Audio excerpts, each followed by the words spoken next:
good. This is good. Welcome to the show, everybody. This is this week's symmetrical episode of the Unpaid Nobodies. We got a guest here, and we're soon gonna have a second one. Technically, if you don't know how editing works, Jeff. Jeff is back. It's his first time on video. Yes. My first time on video with you guys. First time with Jasper also. Yeah. Welcome back, dude. We're glad to have you. Welcome back. We're happy to have you. We had you for the Lolla episode last year, right? Yes, and Kanye. Oh, that's a and the and the Donda episode. Yeah, 100%. And we'll probably have you back for RTJ.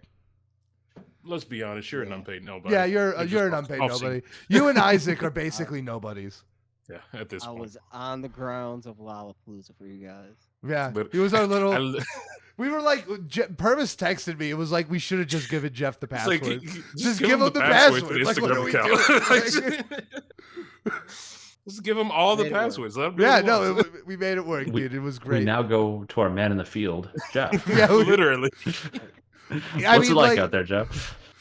He's like loud. Loud, and I'm getting pushed. Like, yep. They're playing chess in the Kendrick mosh pit. Back to you. Could you imagine? That's amazing. I would love. It's like, oh my god, they're bringing up I don't know. And Todd. They're crying together. Yeah. Jesus Christ. I did almost run into Chris Rock, so. That was at Red Hot Chili Peppers. That would have been dope. Yeah. But still. Well, we did skip the news last week to do a supersized Utopia review. So we have a little bit of news to go over this week. So we're all going to go over that, and then we're going to dive deep into Lollapalooza. And also we have a wonderful interview with Kendra Torres. Kendra Torres from Kennedy King College coming in. She had a program helping students work behind the scenes at Lollapalooza. It sounds very sick. So it's an interview you guys are going to be excited to hear about. Very on the ground, backstage, meat and potatoes kind of look at like how one gets involved in this scene in the city. And it's like, it's sick. I loved our conversation. Absolutely. Yeah. Spoiler alert, we did record it before. Yeah, you'll see the edit. Do some movie magic. But I just want to say now, thank you. Thank you, Kendra. When you inevitably watch this, thank you, Kendra, for joining us. You are welcome. You're welcome back anytime, and we need any kind of conversation. And we need those song recs from you. I know the video cut out before you were able to give it to us, but we still need them. So, with that being said, Purvis, you want to run down the albums of the week? Absolutely. We are back with the news. We have a couple of albums coming out. I said it last week, but I was wrong, or my sources were wrong. But Trippie Redd is now confirmed to drop a Love Letter to You 5. Lil Wayne's going to be on it. He is going to be on it. Yeah. He's even made some posts about it. I believe some videos are going to be coming out. I'm here for it. No. We also have the return of No Name. It's been a long time. It's been a long time. Since Door 23, was it? Door 25? Room 25. Room 25. Yeah, Room 25 in 2017, 18. Huge to have her back. Big influence out of Chicago. And I'm hoping that even though he's not listed, Chance is somehow on his album. Yeah. And Smino and Sawa. But anyway, we have the return of her. Super excited for that. We also have the return of Reason coming out with his album titled Porches. We're going to love that West Side sound coming out of California, I believe. Yeah. And then we also have a few singles coming out. Yeah. Sorry, go ahead. Run through the singles and we'll all talk about what we're excited for. I was going to say we have Yeet coming out with a video. It's actually already out. Bigger Than Everything. He is, as Jasper said, in his cowboy face. But it's a dope video, good editing. Directed by the Lyrical Lemonade crew. We also have Dolce coming out with the single Booty Drop. Very straightforward. Very straightforward. I'm here for it. Dude, best marketing I saw on TikTok. She made a cocktail for it. Really? And it's I missed that. Called the Booty Drop, and like that. Okay, now I want one. Yeah, like it's a lemon drop without lemon. All right, fair enough. We do also have a Miguel single featuring Lil Yachty coming out with the single number 9. I have no idea what to expect. I would have never in a billion years predicted those two to work together. No, But we're here. truly the Run the Jewels of our time. Like, Can you believe it? can we believe it? Do you want to believe it? Look, Lil Yachty has been on one this year. Yeah, he's he's dropped good. so many singles. Yeah, So he's great. I think another one's coming. We also have Vince Staples. We just did a whole episode on him. He is coming out with the song Lonnie P, produced by The Alchemist. Say less. Look, say less. I'm there. You already got me. 11 o'clock. 11 o'clock. I will be blanging that nonstop. Then for some reason, DJ Khaled is still dropping music. He is dropping a single, Supposed to Be Love, and this is going to be featuring Little Baby, Future, and Little Uzi Vert. All right. I don't know what to expect, but it's going to be radio played nonstop for the next 3 weeks. Why don't we all just say which of these things we're the most excited for? Jeff, is there something you're particularly excited for of these singles and albums? Kind of curious on that DJ Khaled. Yeah. I hate you. I don't know what to expect.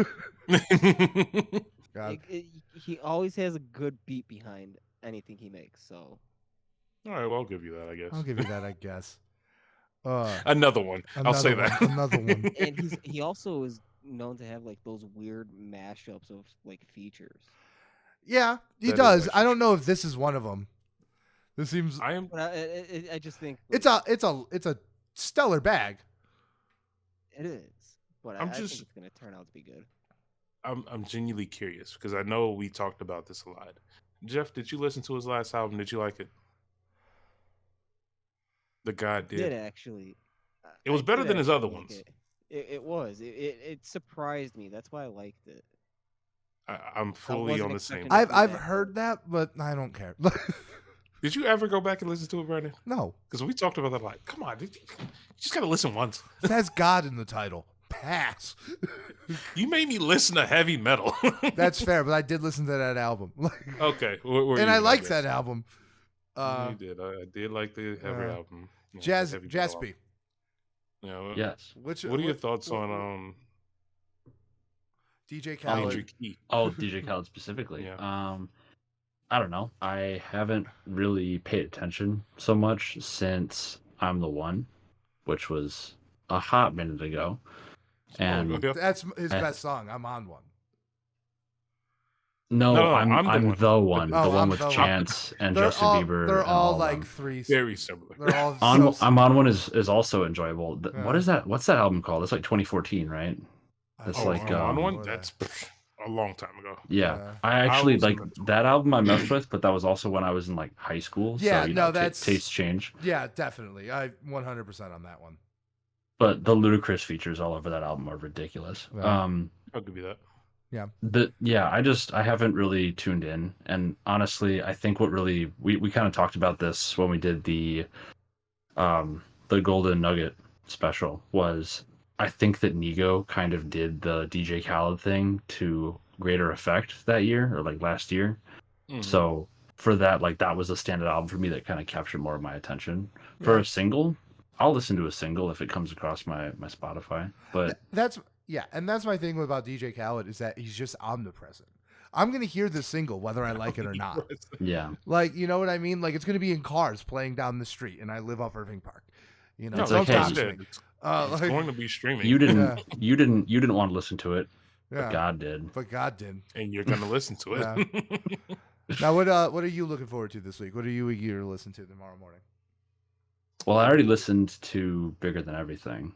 It was all right. Yeah. Did you I'm like excited it? for Vince Staples. It was fine. I mean, I don't think it's like revolutionary, but it's decent. It's a I Yeet wish song. I wish it were like that single Big Enough that I sent you all in Yeah. the group chat. That's like top quality meme content, and I wish Yeah. that Yeet leaned more into that. But you know, It's just going to take one influencer to make it a TikTok song, and everyone's going to love it. It's literally how it works. canon event. So Last how time it it works. happened was Drewski. Drewski made that one song that was remixed with like Mariah Carey, and now every freaking video has people doing the dance. No, It's a stupid dance. dude, TikTok. It's a mind virus that comes for us all. Damn kids. Wow. That's true. Get off my fucking lawn. Yeah. And do a third verse. Like, Get off my Guys, feed. We are literally like 20 and 30. We can do this. Barely 30. yeah. But I'm right there with you. The Vince Staples Alchemist. I'm also excited for Dochi. Dochi has really impressed me with everything she's done. It's me, your girl. Yeah, no, she's probably one of my favorite, up and coming artists. Period. Let alone female. And like I know my girlfriend's gonna be playing that nonstop because she plays every single one of her songs nonstop. So it's like almost like the DJ Khaled thing, except I'm excited about it. Did just speaking kind of on the same subject, did you go see Janelle Monáe yet? Did that happen yet? No, that's the day before Riot Fest. Okay, we got some time. Yeah. But yeah, going on to some of the other news. Yeah. A lot of news this week. A lot of news. Tory Lanez is gonna get deported to Canada and sentenced to 10 years in jail. Yeah. It's officially happening. It could be worse.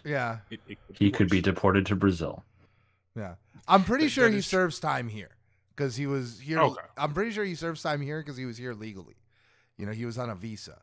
But when he's done serving time, he'll then be deported. As far as I know, I am not a lawyer, but thanks for clearing that up. I am not a lawyer. Contrary to popular belief and me trying to get into courtrooms, I am not a lawyer.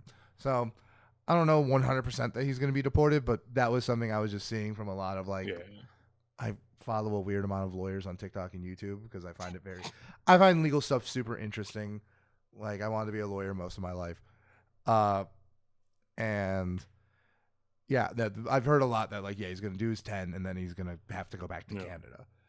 And it's like, oof. And it's a fate worse than death. A fate worse than death. How right?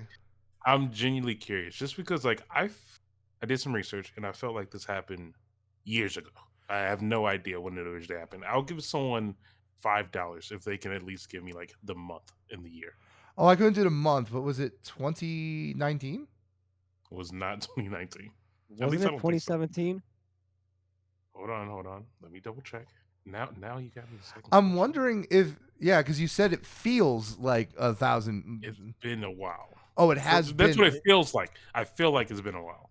No, it was July of 2020. Yeah. There we go. July of 2020. Yeah. That'll be $5. Time has been. Did you look it up? I accept tips. I looked it up. Of course. Time has been dilated after we all got that mind virus in March 2020. Literally, COVID happened, and then nothing. It must have been Drake's final mixtape because nothing was the same. That was his third album. I don't know why I did that. I can't believe you've done this. I can't believe you've done this. That would also be a good name of a Drake album. I can't believe you've done this. It's just that British. It's just that British kid on the cover. That's a Danny Brown song. Anyway, but yeah, I just thought it was good. Interesting that it was only 3 years ago. Yeah, it's only 3 years ago. But yeah, no, definitely the biggest story of the week. I don't know. I don't like to celebrate black men going to jail, but also he definitely did this shit, and you definitely should do something. You definitely should there should be consequences to it. I'm gonna say a rare occasion we can actually say this. It reminds me of that Key and Peele skit, Consequences. Yeah. Oh yeah. Yep. God, Key and Peele. Talk about creative geniuses. I'm rewatching the sketch show, their show. Same. Dude, they're so good. So good. Consequences. You gotta watch on HBO. You gotta watch Black Lady Sketch Show. It's so funny. Okay. Yeah, Let's check it it's out. very funny. But yeah, no, that was probably the biggest story of the week. Besides for fascism on the rise in Italy once again. We need movie magic. We need an air horn sound after that. Just bah, bah, bah, bah. Don't threaten me. I'll look it up. Be my guest. I have a sound library. I'll send it to you. I can't believe you've done this. All right, well, Brandon, do you want to talk about the fascism that happened? No, Travis Scott did Circus Maximus at Circus Maximus finally. And the prophecy. Yeah, the prophecy. Has been fulfilled. And he brought out Kanye West. He did. And yeah, I saw the performance. I thought it was ass. But yeah, he brought it out. He also said a bunch of stuff about Kanye West that, believe it or not, is true. Yes. Technically true. No, True. I don't even think there's a technically to it. Like, no, everything he said is facts. It's just you don't have to bring a man who said I love Hitler less than a year ago. Don't have to celebrate him. Yeah. You don't have to Right. celebrate him to do that. Especially because like I do think this is like I'm beginning to think because I watched a video about it. I'm beginning to think like maybe we overrate Travis's input on Yeezus. And when you think about it in that sense, like I think Utopia is actually even more of a triumph because I think it's him kind of coming into his own, despite the obvious sonic similarities. And yeah, it's he like, only produced like 2 or 3 tracks, right? he only did the drums on 2 tracks, and Kanye is a famous overcreditor. So yeah. However, like he's not wrong when he says that. It's just like, not only is this a despicable human being at this point, it's also like, why don't you take this as an opportunity to stand on your own? You know, like I know like crediting what came before is like a very traditionalist thing, but it seems like an opportunity, you know? It almost felt like, in my opinion, not to make it about a business thing, but it almost like he was Like a paying PR them stunt. back in a sense, because Kanye stood up for him after at Astroworld. For Yeah. Astroworld, yeah. So Yeah. it was almost kind of like paying him back in a sense, which I mean, it's whatever. And it It's also kinda did- How I whatever. felt about that. Yeah, it also Yeah. did feel. It also did feel like a very half-hearted attempt to on-ramp Kanye into the mainstream again, Mhm. and like, if it didn't happen now, I don't think it's ever gonna happen. Like, POV, you soft launch Kanye in Italy. yeah, it's like that was a good one. Soft launch. It's basically what it is. But yeah, I but mean, like, we literally talked about it. Like Yeah. we literally texted about it. It's like it's one of those things. It's all up to Kanye. If he feels like coming back, he's gonna come back. But my like, thing is that I like, don't get any sense that that's gonna happen. I don't get any sense it's gonna happen. I also think this round, and we can argue about the ethics of like why it's this time and not previous times, but I think like this time, he's burnt a lot of bridges in the massive ecosystem that behind him that is required to make an album of the quality Kanye West is known for, right? So like I have very serious doubts that he will ever come back in fighting shape again. I also do sincerely believe that if he puts out another album, the content of it is probably going to be wildly awful, right? Like I have no idea what he would even. I 100% believe.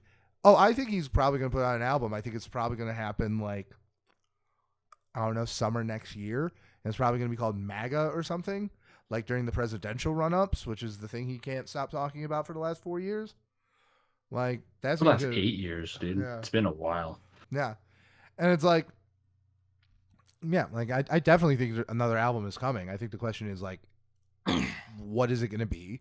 And like, what's going to be the reaction to it? And like, I think it's probably not going to be very good. And like, even if it was, like, I don't think he's going to be embraced the way he was in the past.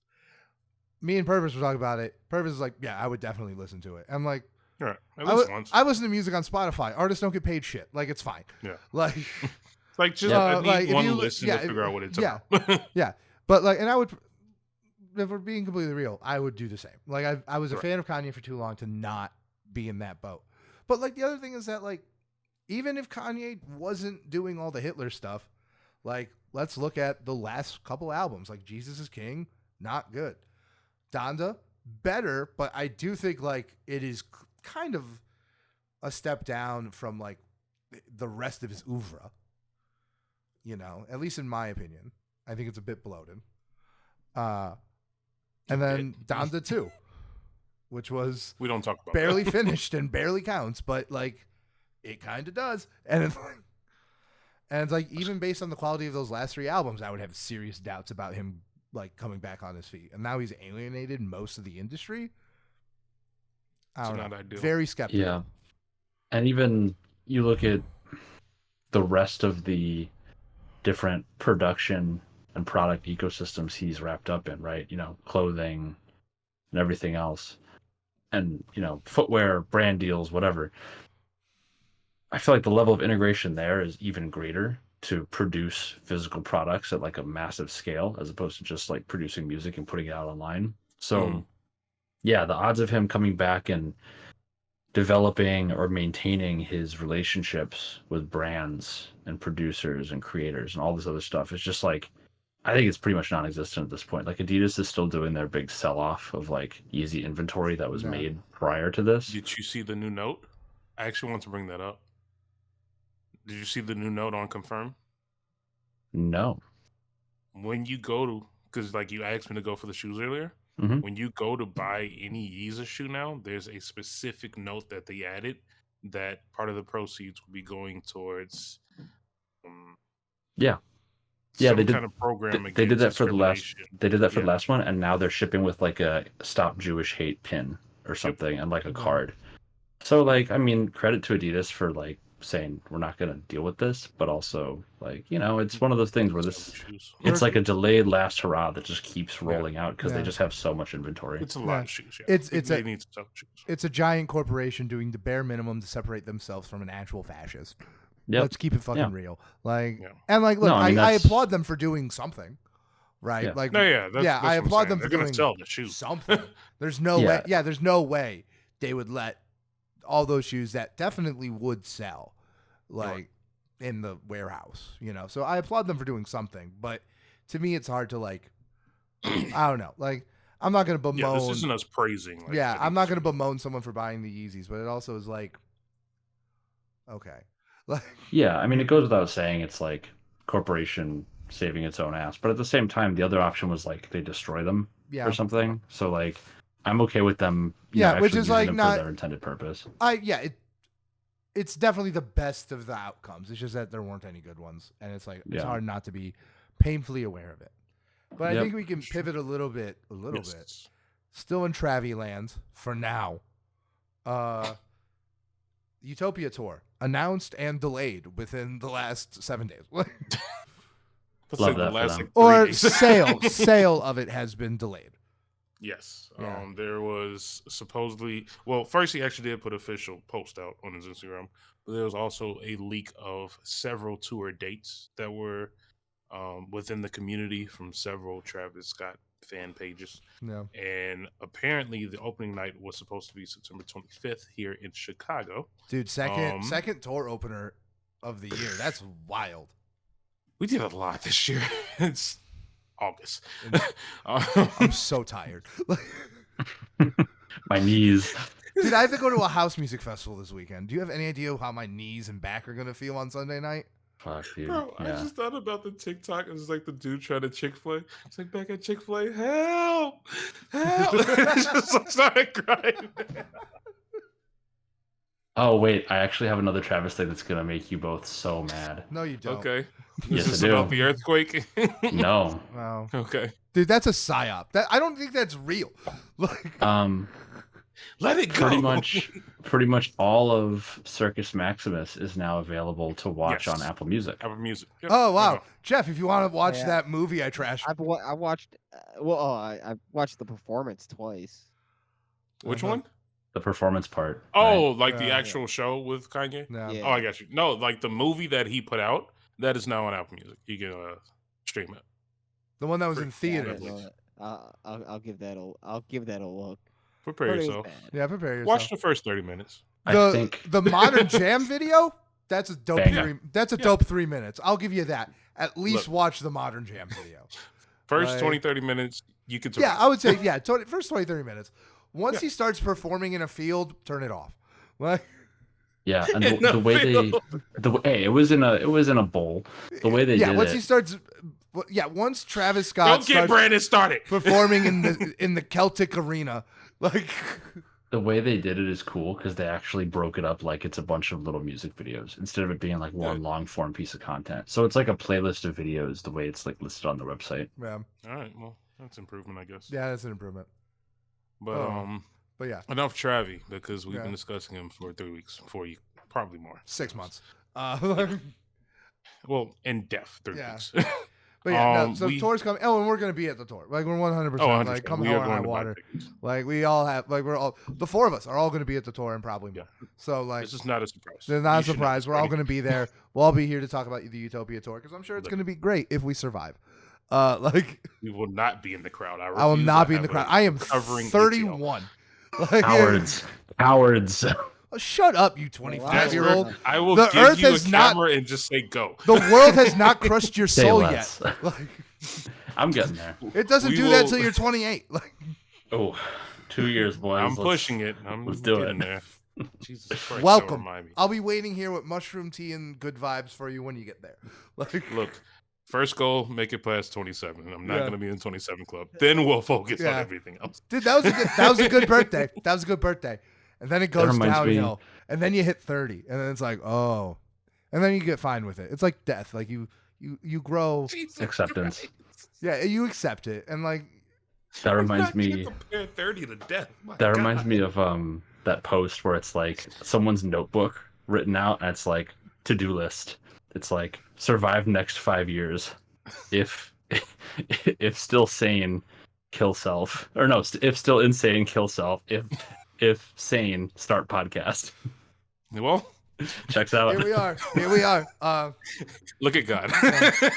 But I will say this. Look at I will say this, right? It's become abundantly clear that there are like two types of people in the world. There are people who are cool like when they were like in high school and people who are cool in their 30s. No overlap. So And you'll figure out real soon which be one. happy which camp we're in. Like, cause we have money. Like, but yeah, so This is true. do we want to talk about another very weird, very off-putting story? Yeah, apparently Ugly God is still alive. Yeah, Ugly He's God. around. But speaking of alive, someone isn't. Ugly God No. was accused of fatally shooting his best friend's dad. What was it? What's going on? My favorite thing I saw about it was like, could you imagine being killed by Ugly God and your last words are like the words from his song where it's like, man, fuck Ugly God, he a bitch. It's like- This situation is the reverse Marvin Gaye, if you Yeah. think about it. Wait, break that down. No, I don't. Marvin Gaye got murdered by his dad like the day before his Okay. birthday. I get it. And And this is Okay. like the reverse of that, but Yeah. like once removed. Oh my god. So yeah, Ugly God is apparently allegedly. Mike, go to chill. What's going on with the world? What happened in 2020? Like, what world are we in? Have you all been a seen blur since Driving? I mean, Jesus I don't know Christ, what to 290 is expect anymore. twisted metal nowadays. Like, I'm one of the drivers. I can't even say anything. I am the reason. Purvis, you put this weird ass little story in there. What do you want to Yes, talk about? because we were literally just talking about random things that's been going on. Little Tay apparently died, and now she they're didn't. not They dead. retconned her death. I don't know what's going on anymore. This is just the MCU, but for rappers. Yeah. This is what it's like. This is what it's like when you like have like when you dream and then fall back asleep before you get out of bed, and it's just like, where's the dream ending? Where's reality? Life is hard. This right is now. Lil Tay is the sleep paralysis demon. Yeah. It's Oh the my god, she is. Yeah. paralysis demon. Yeah. When I have nightmares, Little Tay is there flexing her money, and it's just like, can I have some of that? He's just throwing it right back at you, and it's just burning. Yeah. It's just burning. It's like, oh, these dollars, these child dollars, they hurt so much. These filthy, Well- filthy child dollars. She doesn't have to be that anymore. She's actually alive, her family says. Allegedly. The account was hacked, they said. Jesus Christ. But anyway. I hate this world, and I hate what it's become. Well, in more bad news. Yeah. That should be our that's gotta be merch at one point. Well, in more bad news. The MIA Fest has canceled, and it is rumored due to Lizzo being a headliner. Yeah. He Oh, didn't no. cover Lizzo last week. Yeah, Anyway. I don't want to, man. It broke my heart because I love Lizzo, and I will not tolerate any fucking revisionist history. Like, I saw people like being like, Lizzo's not even that good. It's like, fuck off. Yes, she is. Like, Just go watch the Fantano video. That's like I'm not. all Yeah, it- I that's the know. coverage we need. I haven't Like, even that's- seen Oh it. my god, I have heard every detail about what happened. No need. It's all been relayed to me on the couch. Like, it is. Primary sources. You thought she was not going to let you talk about this? You're going Yeah. to talk about it. I really like how it was relayed to me on the couch is like the 21st century equivalent of it came to me in a dream. It's Yeah. like this is the way of revealing information Yeah. through like one's subconscious. Yeah. Honestly. But yeah, no, it Um, sucks. It sucks that this happens because, like, I imagine many people in Pittsburgh wanted to also see SZA, who like was the other headliner, That would and be like, amazing. Oh my yeah, God. SZA is love of quickly my life, rocketing to Bitcoin. the top of my must-see artist list. And it just sucks that like one person's awful behavior just like makes this and sometimes entire sectors of this industry collapse like a house of cards.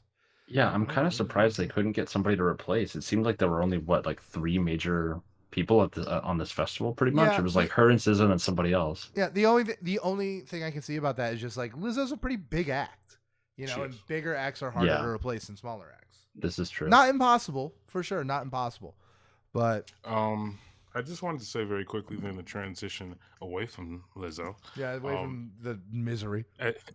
As you mentioned, SZA will be here October 10th. I know I couldn't get tickets, and I'm overbooked. I'm done. And I gotta find something for November, so I have a concert in all 12 months. But Okay, spread it out. But You I don't gotta- want to. Just saying, you said you want to see her. You don't want to back-to-back Thundercat feet SZA like 3 days That later. would be pretty dope, but no, just I don't saying. need to DIY my own music festival in October. I'll be okay. Now there was something I want to talk about because this wasn't Okay. brought up. Yes. Last week, Doja Cat dropped "Paint the Town Red," another really great single. I didn't like it as much as "Attention," but I'm very excited for this next album. Did anyone here see her rollout for it? I didn't know it was out yet. When you say rollout, do you It was the mean music rollout for video? the single. What she did was on Spotify and Apple Music, all of her cover art for every one of her albums and singles is now painted red. Nice. And like Didn't know that at all. yeah, and it's like like I just think like that level of like, you know, like Travis Scott did the thing where he just changed the one album thing, but to go in and put completely new assets on everything that she's ever released, you know, Still like that. yeah, it was Oh, this yeah. afternoon. Damn. How'd I miss this? Yeah, and like you could totally tell like that's not like how it's supposed to be. Like if you look at the hot pink and the Amala logos, they're very, very Yeah. obvious. Okay. That's kind of cool. You know what I saw instead? But That was like other more different Doja Cat content was that thirst trap picture she posted. That you know, was she looks like thirst an trap, alien. quote unquote. Yeah, that was That's fun. funny. I'm gonna say, did y'all see this? Purvis, you see this? All right, let's do some research. I was gonna say I can share my screen if need be, but we've got the even grid thing going on, so I wouldn't want to disturb it. No, you're good. I can pull over Insta. Insta, right? It's on Oh Twitter yes, I or saw. on I did X. see this. Yeah. Her giant forehead. Yeah. Yeah. Yeah. I'm more curious about what's going on in the background. Is that like a humidifier on the left? It's very blue. I don't know. It just seems like a bedroom or something. It's like it's the middle of the summer. How is it not humid? Yeah. But whatever. But yeah, Doja Cat is alive and well, and it's probably an album coming this year, I would imagine. Thriving. Yeah. Yeah. But yeah, that's yeah. all the news that Yeah. we had for the week. Well, yeah. Like I hope you got right now. We're gonna take you guys to our interview we did with Kendra Torres, behind the scenes, with Highlighted Lollapalooza episode. and with Kennedy King College. And when we get back, we're gonna talk about Lollapalooza, our experience there. I went for one day. Jasper went for his first time, and then we have our man on the ground, Jeff, who went all 4 days and Jesus. saw a lot of rappers and has some thoughts he wants to share. So, and you know, we're gonna just kind of take it's a nice midpoint in concert season, I'd say. To just kind of talk about, you know, what we're excited about coming up and everything. So, movie magic, guys. Okay. We have another interview. Yes. Kendra, why don't you introduce ourselves? This is part of our Lollapalooza-palooza, as we're calling it. We're just talking about like probably the biggest event in our little space. So introduce yourself. Tell us a little bit about you. All right. So, hello. My name is Kendra Torres. I am the Associate Dean of Continuing Education at Kennedy King College, City Colleges of Chicago.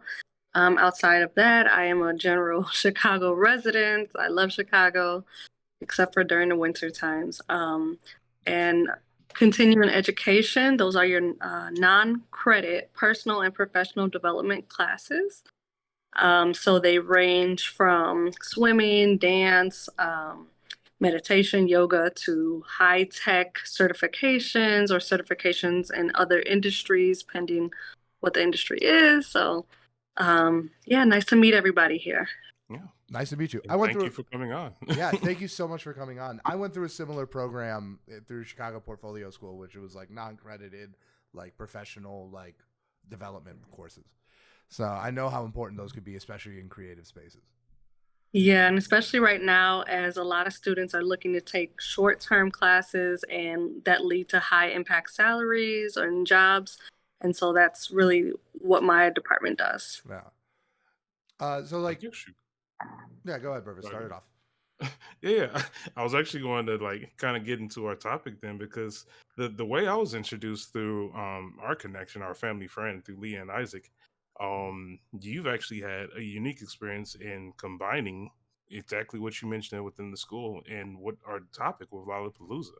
So with some of the topics that you're actually teaching there at the school, can you kind of walk us through how you made your way into Lolla and all those type of things? So I'll focus on Lolla. We can talk about the other programs a little later. But so Lollapalooza, that was really a cool experience because maybe back in 2020, I had the opportunity to meet with Live Nation and C3 Presents representatives, and they were actually looking to utilize our facilities for a possible career fair. So I helped to work with those reps to build out the career fair. I met Louisa Wyatt. She's been a huge part of this process of even getting the class to Kennedy King, but we'll start off with the career fair. They wanted to hold a career fair to help expose people on the South Side to the entertainment industry, and not just the artists that you typically see at the festivals, but they wanted to be able to show the job opportunities that come with these large festivals that people don't even realize exist, that are high salary, just amazing jobs that honestly, if I wasn't here at Kennedy King, I'd probably be trying to get a job there.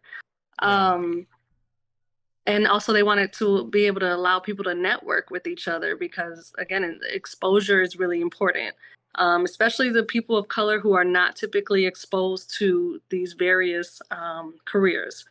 So from that, initially meeting with them, we coordinated the Lollapalooza Entertainment Career Fair, which was the first one was held in April of 2021.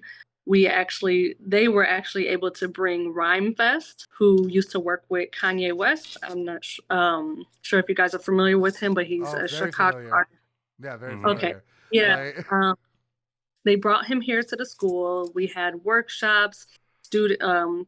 Attendees were able to participate in workshops and kind of just learn the behind the scenes a little bit. They were also able to do the career fair where they went table to table to see what areas they might be interested in, whether it's might be lighting or stage build out, or just the part of the festival where you're working with vendors to be present at these festivals that sell items and whatnot. From there, after that fair, they actually had decided to move it to Malcolm X College, which is on the west side of Chicago. Now it's a part of city colleges as well, but they just wanted to see, how it did there. When we had that fair, the festival or the career fair here, we had about 350 attendees, and several of our students actually obtained jobs. Awesome. That's awesome. Yeah, that was the major goal. So that was really exciting to find that out. They came back to us in, was it September or October of last year, 2022? And the main person, again, Louisa Wyatt, she's awesome. So I'll always throw her name out there. She works for C3 Presents, and again, they work with Live Nation. She came and introduced me to a person named Jeff McCluskey, who was really big in the entertainment industry, mainly music festivals. And he already has an organization that has they have these classes like I believe it's like Lollapalooza University. There's also Emmy Grammy University, Bonnaroo University classes, and they offer them currently at DePaul, but that's about it here in Illinois. Now they also are offered at other institutions. Mhm.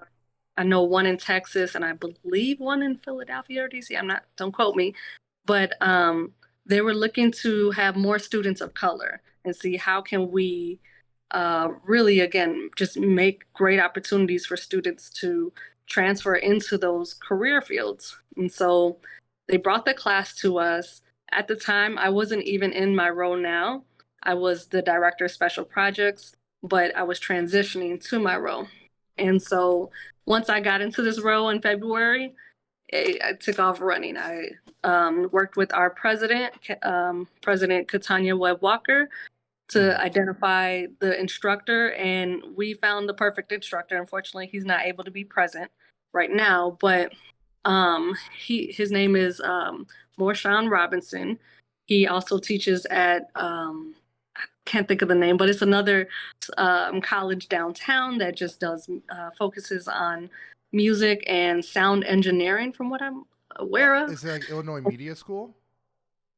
It's SAE. Hold on, let me see. Oh yeah, I went to Columbia, so like I'm familiar with like all the like little colleges that kind of orbit in the loop. Yeah, so it's SAE Institute, Okay. and it's a really good institution as well. Of course, I'm always going to shout out Kennedy King because I'm here and I do love where I work. And but anyway, so he's actually won a Grammy and he has an Emmy, and then he currently works in the entertainment industry now, even as a professor. He does this almost like a side job, being the professor of different classes, and then his main jobs are, well, he has his own business, and then he also works various festivals. So once we found our instructor, it was just a matter of implementing the class. The coolest part about our class being here at Kennedy King is that we were able to pay our students to do this work. Oh, that's so super cool. Really? That's Yeah, super cool. Yeah. That's the different. entire week. Yeah. They were given a stipend. Now they weren't there like physically putting stuff together, but they were attending workshops at Lollapalooza. So kind of behind the scenes, meeting industry leaders, and just really networking. And it was a really amazing process. I got to go on Saturday, and we had backstage 4-day passes, although I only attended Saturday because my son, his birthday was Friday. So big celebration. Yeah. But Happy belated birthday. but it was a really great experience, and we're going to have the class again every year, and it actually is going to continue to grow. Yeah. And so That's awesome. Now, yeah. what's like the curriculum for a class like that, like outside of like the 4 days that Lollapalooza takes over Grant Park? What are these students doing on the day-to-day? So essentially, it's a 4-week class right now. Again, we're looking to have the class grow, but the very beginning of the class, is a 2 days a week class outside of Lolla. So they did have to be at Lolla Monday through Sunday, actually. Oh, wow. Okay. Yeah. But the class in the beginning, they learn about the history behind music festivals. I have the syllabus right here in front of me. The second week was cultural connection of music festivals. And then the third week is learning about the financial part of it. And really digging deep down into like those details that people don't even think about, like the marketing part, the partnerships with large corporations. Like I would say a good example is thinking about maybe if there was a Tito's state. So that partnership right there, right? We were right there. Yeah. Yep. Yeah, they were learning about the cost of that and how profit is kind of split up. then they went into the concepts and creation. Now, mind you, I'm the associate dean of continuing ed, so I'm not the actual instructor, but I do have the syllabus in front of me. And then, the last week was being actually at Lollapalooza, and then this week has been a recap of everything and students submitting like a final presentation, discussing their experience. So it really was, straightforward. That sounds really cool. Yeah. There's a question I am dying to ask you, and it is, like, do you see a connection between like the people who take these classes and the kinds of people who create the music that like blossoms into like, you know, the Chicago music scene? And like, do you have thoughts about like economic empowerment and like its relationship to like people actually making the stuff we all love? So yeah, I definitely do see the connection. I'm sorry, you had a couple of different questions in there. I'm verbose. But we'll take it one step at a time. Yeah, there's definitely a connection there. And I think that's also the part that first intrigues people to even take this type of class first, because they're thinking about the music and the artist, right? And then essentially, once they really learn, once they take the class and kind of learn the history behind it and what all it entails, it builds the interest. And so, you know, this is also supported through the city of Chicago as well, which is a huge deal because they need more people working in these festivals. And I don't want to just say like working the festivals, like being there to help set up and to help, you know, clean up and whatnot, like not those jobs, but those are important jobs as well. So let's not overlook them. But they need, I would say, more people of color actually helping to coordinate these festivals. One thing I will say is that while I was there, I enjoyed my experience so much, but I did notice the difference in demographics and and what I was expecting. I was expecting a diverse crowd, and I was kind of surprised. And again, this was my first time at Lollapalooza. I've never been. Okay, but so this was the first time. No. Yeah, it was my first time. I get very anxious around large crowds, so I really never attended. When you're a Chicagoan, sometimes you're like, I'm gonna stay away from downtown while this is going on because you can't even get through traffic. Yeah. But I will say that as it ties to equity and as it ties to workforce development, we see a need for more people of color because it's they haven't had this access in the past, or there hasn't been space at the table or made aware of. I'm sure there's been space at the table, but if you're not aware of the opportunities, you're not going to really go for it.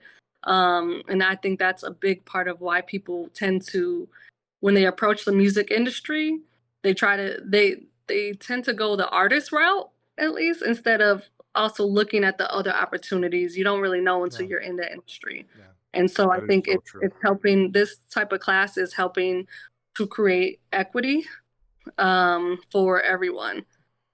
I'm sorry, did I answer your question? You totally did. You answered it flying colors. I'm like, there were flying a couple colors. things. Yeah. No, that was exactly what I wanted to know. Like, I just wanted to know some of your thoughts on like how it connects to like the people who actually make the music. Because you're right, like the demographics of the people who like go to Lollapalooza and the demographics of the people who like make Lollapalooza a thing worth going to are different. And like very true. And like we should seriously investigate why and like try and fix that. I think this is a start. I mean, I can only see it really getting better, being more inclusive from here. At least that's my goal from what I do. Yeah, I totally agree. I'm curious then, because one thing that you did highlight, obviously every job there at Lolla is important, but you want people to be in positions of power, actually behind the scenes, organizing it, being responsible for how it's run. How do you get your students to find these type of jobs and transition into a real life experience? Because there's internships, there's different things like that. Do you partner with certain companies, anything like that? So as of right now, our partnership is with C3 Presents and Live Nation. Well, I don't want to really say Live Nation, but more so C3 Presents. right? And through events like the entertainment career fair that I spoke about, that's how students will also be able to meet industry leaders and just be able to apply for those internships that, you know, really help get them into the industry. Also through this class, the workshops that they held behind the scenes that not a lot of people can, you have to be in the class to attend, but our students were there networking with everybody who that was presenting during these the presentations, I guess I could say.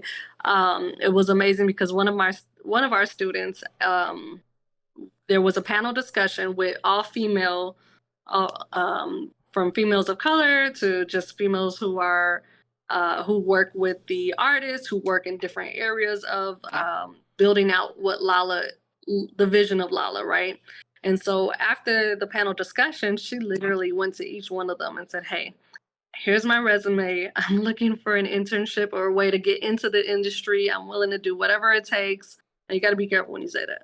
But, and she literally was handing out her resume. She came prepared. So that's, you know, how that's a one way, obviously, but really attending some of these career fairs is helping our students to get into that industry. Now, mind you, we also do have the instructor who has a lot of connections as well. And so when he sees a student who's really like into it and really putting forth the effort, then he will build that connection as well.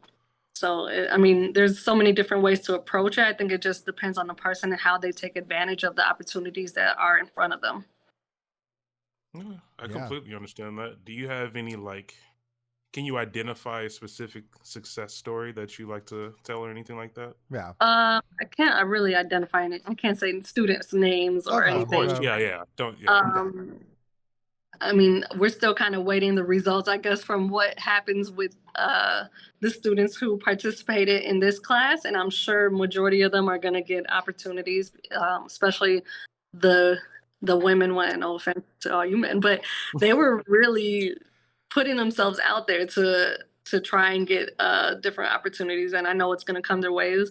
And I always keep you guys posted. I will say that again, several Kennedy King students did receive internships and jobs from the first entertainment career fair that we had back in April of 2021. And again, I can't really list names, but that was a really good thing that we have the proof of that too. So I think that's awesome. Yeah, I absolutely love that. I love that that this is something that's actually happening in the city, because like it often feels like we identify these problems, you know, just people who are looking at it and thinking critically, and it's like, what power do we have to change it? And like, you know, the power has to come from the institutions like education. And, you know, so I see this as like very formative. And like, you know, I work in the advertising industry, and like one of the issues is that like there's this big push to get like people of color in there, but like they don't know where to look. Like they don't have people of color to like tell them like where to look and like what the situations are and like how to actually like talk to these people. And it, you know, I'm sure that is a very common story. Like, oh yeah, and you know, I would say tell them to look at their local colleges, community colleges. That's what I've been saying. Public colleges, not the. I mean, don't get me wrong. Private education is amazing too if you can afford it. I used to work at Northwestern prior to working at Kennedy King, and I loved my experience there.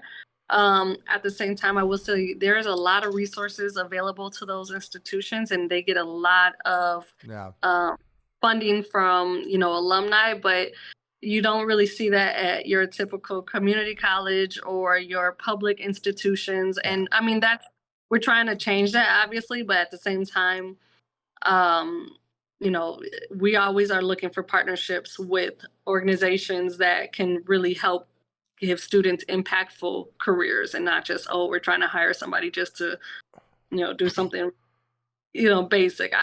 And what I mean by basic, I won't go into details about that, but you know, we do that all the time. We're like, nah, pass. We're gonna walk past this one. Of course. But you want to create something that's actually very beneficial to lives, and I get that. And it's what have high salary impact. And what I mean by high salary is, you know, not just hire students and be like, okay, well, here's a little $30,000. We live in Chicago. We need to, you need to pay a good quality, have a good quality pay so they can be able to afford to live here and not just whatever you're willing to throw at them. So, yeah. What are, I guess speaking on that without getting too deep into details, what other challenges have you faced within this program or anything like that? Initially, well, at Kennedy King, we've gone through transition in administration. So, honestly, my current president has been so supportive of this program from the get-go. I really didn't face too many challenges outside of cutting a cost. So what I mean by that is we have a system where you enter new courses in, and you usually have to tie a fee, and we have to justify why a class should be free.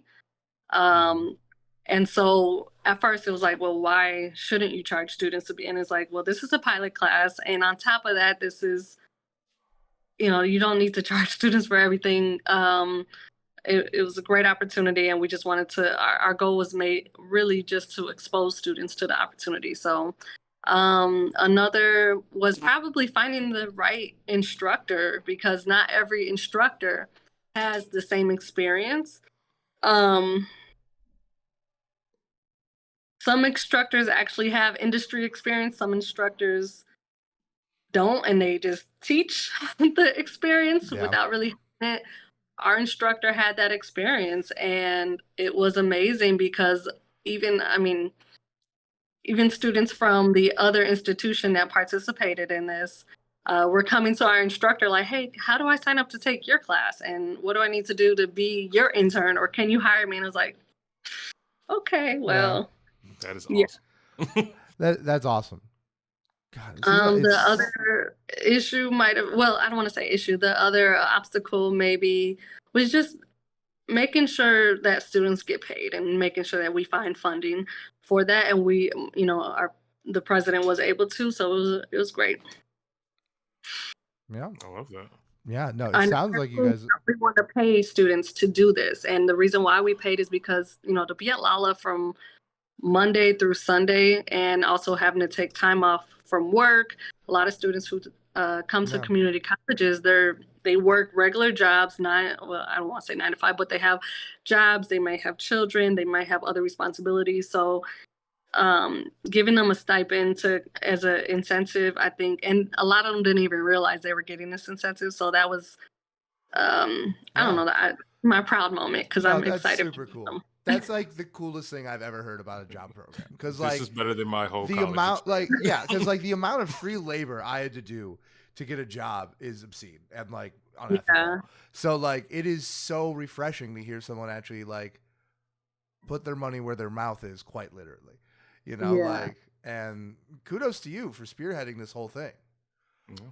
And I will say this, I apologize, I have 1% left on my phone. Oh my God. It's okay. So excellent talk with Kendra, but now let's talk about our experiences at Lolla as degenerates who go there to watch music.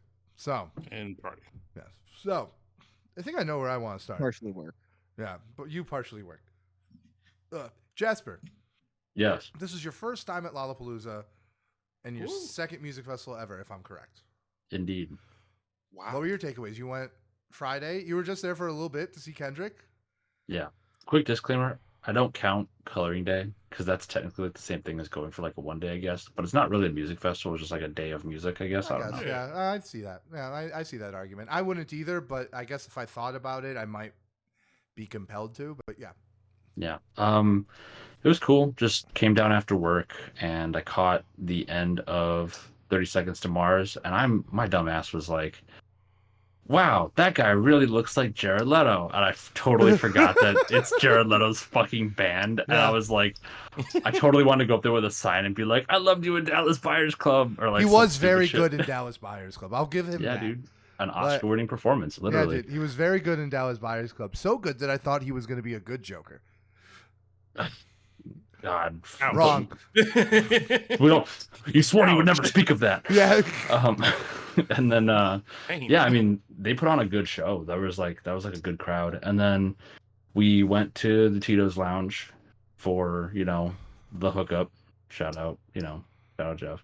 Yeah, shout out Jeff. And although I got in just with the unpaid nobody's email, which was the coolest thing I've ever gotten through the podcast. Very nice. Shout out to Tito's. Shout out Tito's. Shout out Tito's. Official sponsors, maybe. Okay. One day. We'll have to do like a truth or drink. Yeah. One of these days, just sponsored by. Yeah, we'll see. Yeah. Jasper, you can only have like one. Yeah. Don't talk to me, Purvis. Talk to me nice. Like you have no idea. Anyway. We're gonna be doing a lot of cutting that week. then we headed over to Kendrick get spots for Kendrick. And on the way we passed an artist who I have a soft spot for, Ken Carson. Yeah. And we caught like maybe my a song favorite or two. Ken, yeah. I think we caught my favorite Ken Carson song, Yale, which was like sick. It was And good then live. Like I'll give him that. Like he's got I'm the not energy. super familiar with Ken Carson, but Mhm. like we just did a little drive-by, little Ken Carson look at for that song because it was one of your favorites, and it was a good energy. It was really good energy. It's the definition of like rap fast food. Like his stuff is very short and quick already, and we just like walked by for it. It was like the drive-through at a Wendy's. Like, sir, this is a Wendy's. Ken Carson, Wendy's. Just like the Wendy's girl, but it's like Ken Carson with the hair. But then we got in position on the south lawn. We were like, I think maybe 2/3 of the way back, a little less than 2/3 of the way back. Jeff was super close. Jeff, how close were you? True. Yeah, you guys were separate. Yeah, because you left early. I got really close. I was probably within like the first 500 fans for Kendrick. Yeah, I left you guys from the Tito's lounge because I just had that gut feelings like I don't. It was gonna be, and it was it was the biggest crowd I've seen I've seen some massive crowds on the South Lawn. Big Sean last year was massive. This dwarfed everything. Bigger Kendrick. Like, he was going up against the 1975. That's a fair point. No one was gonna be there, and it just he put on such a good show. Yeah, I mean he's a force. I mean, it was our third time seeing him. Yeah, and I feel so fucking First old. time as a headliner. First time as a headliner, and the last time I saw Kendrick Lamar was coming up on 10 years. Jesus. The Yeezus tour. Yeah, the Yeezus tour. We saw him before Good Kid, Mad City even came out. Before he even blew up, we saw him. Yeah. So seeing him at like this position, because like I'm of the opinion that like what I think Lollapalooza is very good at being is like the quote unquote IMAX experience of a concert, right? It's like the biggest, like most immersive version. Not necessarily the best version, because I think you get more freedom with like a stadium tour. But it's like the biggest, grandest one. And to see like who I think is the greatest artist of our lifetime, like really take advantage of that, it was sick. It was sick. When he was playing in front of probably 85,000 people. Oh, I don't think it was that much. I think it was probably closer to 40. Jid on Saturday had 70,000. Wait, did he? Damn. Yeah. Yeah, it had to have been. Yeah, it had to have been more because when we saw the Uzi Vert, that was like 35,000 people. That was a much smaller space. It was a much smaller space. And I think the thing I do enjoy about Lollapalooza is that the crowd is, at least by where we were, Jasper. It was a lot like people. It was chill. It was chill. Like it was a very chill. Like that's how it was over by me. Yeah, it was. Very much. I had another friend who was in the audience. My old partner Jay, and she said it got a little wild by her, but she was on the left side of the stage. Oh yeah. Those stage left fuckers, you know. I hate it. The left side of the stage, so they actually had a bigger GA Plus and VIP area than normal at the T-Mobile stage. Oh yeah. The left side. Oh, that's interesting.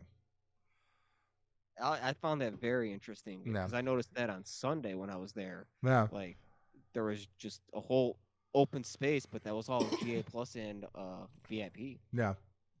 Yeah, no, there was like an entire other space over there. So what do we think about the set list? Because I think it was like a damn near perfect tour of like Kendrick's entire career. We got everything going back to like what was the album before Section 80, the mixtape? The mixtape before Overly Section Educated? 80? Yeah, something like that. We got stuff. We had ADHD off that. We had a ton of Good Kid, Mad City, a ton of To Pimp a Butterfly, a handful off Damn. New album. Yeah, and a handful off the new album, right? And he picked all the bangers, and he had the stage show was very reminiscent of the new album of Mr. Morale and the Big Steppers, because he had like six dancers. Cool. Yeah, the dancers, right? And they were very much like in the aesthetic of the Big Steppers from the album and like the stadium tour. You know, am I the only one that went to the tour? The stadium tour, I think so. And you're also the only one who wasn't at this. Yeah, that's actually what I was about to say, because I was wondering if we could compare the two, but I don't know. No one saw both of them. No one saw both of them. But I mean, yeah. And the tour was one of the best shows I've ever seen. Yeah, no, this was. I'll say this, like I think like as a full package, this is probably the best hip hop set I've seen at Lollapalooza. I would agree. Yeah, I do think Gambino's close. Gambino had a much more impressive stage show. The lasers at Gambino was crazy. He showed up like in the middle of the crowd. Like it was almost like through the crowd. He was almost like a magic show, right? But like, you know, you talk about hits. You know, like, this is substance over style. This is substance over style, and there were just moments for it because like he started a little late. He started like 10 minutes late, right? 15, yeah. Yeah, he started like 10, 15 minutes late, Not and terrible. then he walks off the stage exactly at 10, and we were there with Sophie. And it was 10.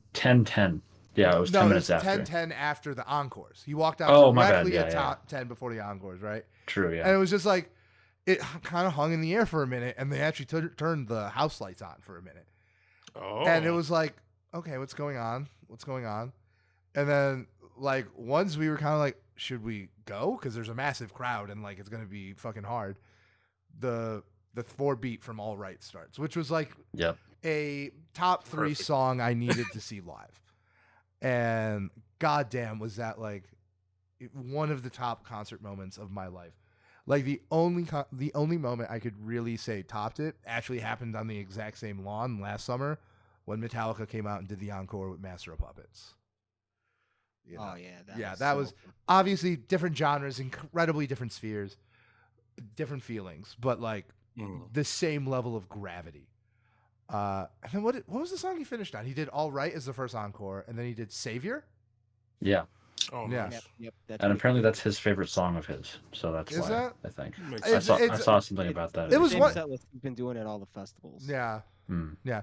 And it's certainly his, you know, the best song off that album for a festival. Right? Because it has the substance like through the deeper stuff on Mr. Morale and the Big Steppers. But it also hits. Because like some of the songs on Mr. Morale and the Big Steppers are like esoteric and artsy and like not necessarily conducive to this environment, which, you know, that's fine. Like he's an artist. That's what he's going to do. But, you know, his ability to select through his catalog to build a set list, impeccable. I'll say this though. I just don't believe that Baby Keem had something better to be doing. I would agree. Yeah, I don't believe it. I just don't. Like they should have done Family Ties. That would have been. That's what happens when you sell your soul on credit. Yeah. But yeah, that would. If they played like the Hillbillies or Family Ties. No, they didn't do any of the songs. I mean, Savior is he on Savior? He wasn't there, but like I think the only song he's on. He is on Savior. Yeah, is Savior. I think it's because maybe Kendrick didn't have enough protein that day, but yeah. I actually think Baby Keem was performing that night because apparently it's either that night or the night before at the end of his own set that he had some totally other location. He did announce that his album was coming soon. Who did? Baby Keem? Yeah, I saw that. It was like either the night of or the night after. So I think it was the night after. It's probably in a whole nother state. It's probably in album mode, but still. I think it was the night of because I believe when I was looking at tour dates, I believe he was jumping on someone else's tour for that night. Valid. No. Yeah. He's an artist I definitely want to. I'm eager. If we talk about artists that are like primed for a great album, I think that's Baby Keem.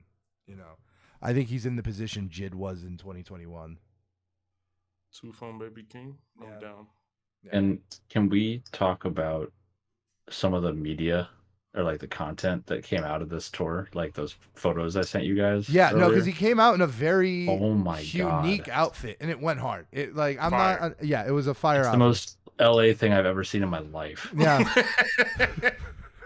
Like, sir, the only way it could have been more LA is if you were wearing like the Hollywood Converse. side. Like, if you were wearing like Converse instead of Cortezes, it would have been like Yeah. the same, but like, or like maybe even a little bit more, but I don't know. Dude. But Lollapalooza this weekend was actually very heavily LA themed when you think about it. oh yeah, because like Red Hot Chili Peppers is a big LA band. Yeah. Billie Eilish? No, she's British. No, she's not. No. She's American. Is she? Is she from LA? She's from the East Coast, I think. Let me look. But yeah, so that was who we saw. Kendrick Lamar. He's the GOAT. It was a goated performance. Oh no, she is from LA. I lied. Let's go. Oh wow. Yeah. Pusha T's not from LA. Yeah, No. I was Pusha T. no. Pusha T's not from LA. But The border towns. well, the border towns. But yeah, needless to say, me and Cotton Jasper quarterpounds? fucking Don't get me started. Yeah.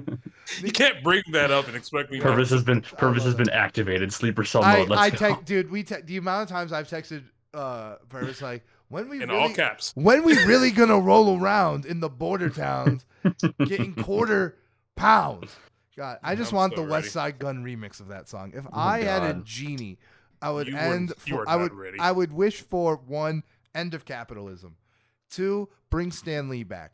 3, Brableton remix featuring West Side Gun. I think you will inspire violence with something like that. It's funny because Brandon said this months ago. He was like, "If I get Run the Jewels and Travis Scott in the same month, it's over." And like I'm Travis Scott and Run the you Jewels. started researching bombs. Yeah. Waiting for the Run the Scots remix. Dude, Oh boy. And that's gonna happen the same week.